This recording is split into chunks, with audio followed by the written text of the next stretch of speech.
Espace. Frontière de l'infini. Terre noire et sombre qui accueille parmi des milliards d'autres astres la planète Terre.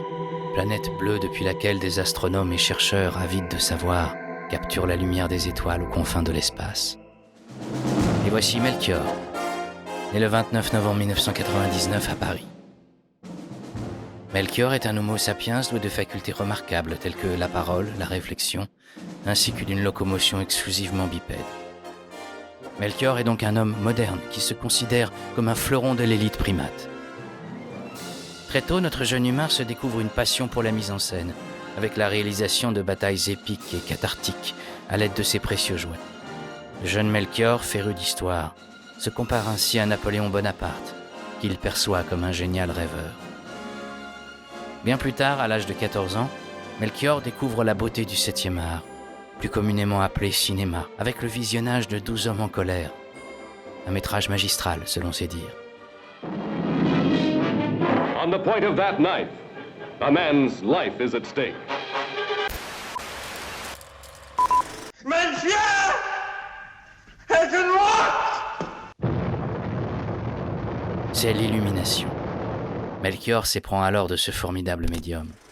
Il s'entiche des salles de projection, des spectateurs bruyants, de la musique de film.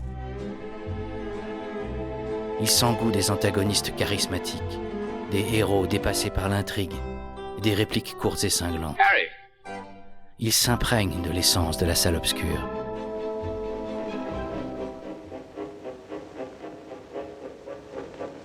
En raison de son goût pour l'avant-gardisme et pour les films engagés, Melchior admire les œuvres de Sergei Eisenstein.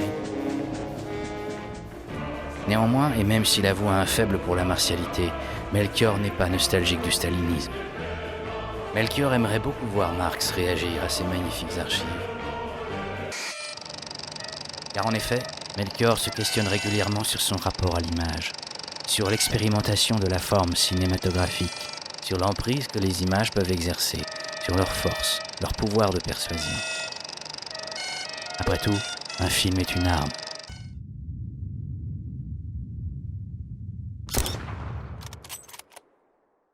Ce film, je l'ai conçu et je l'ai réalisé moi-même. En écrivant ce texte que moi, Thomas Poulard, je vous lis à l'instant, Melchior commence à se rendre compte que parler de soi à la troisième personne peut être considéré comme un péché d'orgueil, et il ne souhaite pas avoir l'air détestable. C'est pourquoi il a choisi ma voix, élégante et raffinée pour ce commentaire cinématographique, procédé ingénieux auquel il tenait à rendre hommage.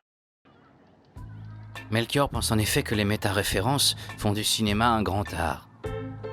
Il a d'ailleurs écrit un scénario, dans lequel il se met en scène en train d'écrire la vie d'un scénariste qui écrirait sur la vie de Melchior, qui lui-même écrit sur le scénariste, créant ainsi une boucle cinématographique sans fin qui déstabilise l'espace-temps, transformant nos existences en long métrage visible sur Netflix. Melchior doute cependant que l'industrie cinématographique actuelle accueille bien ce projet, car elle n'est pas prête pour ses idées visionnaires.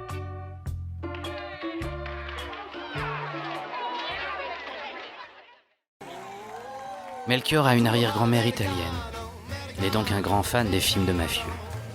Melchior pense que les bons films de gangsters ne parlent jamais réellement d'éthique ou de responsabilité citoyenne, mais plutôt d'ascension sociale. Oui, Melchior possède une vraie conscience politique. We choose to go to the moon. We choose to go to the moon. Blue moon, you saw me standing alone. Melchior aime beaucoup cette phrase de Montaigne. Sur le plus haut trône du monde, on n'est jamais assis que sur son cul. Car Melchior reste persuadé que les puissants de ce monde, tout aussi puissants qu'ils soient, restent des spectateurs névrosés, comme tout spectateur, et que leur tentative de dépasser le commun des mortels se solde par un échec cuisant, car ils restent de simples bipèdes, de simples primates impuissants face à la mort.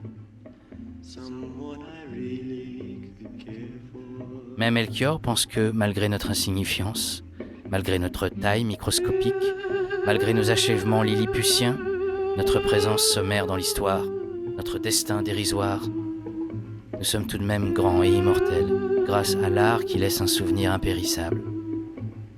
Une trace qui n'existe nulle part ailleurs dans l'univers. Les images en font partie. Blue moon, you saw me standing alone. As far as yes, stop goes, therefore we just assume it's okay. It's all good.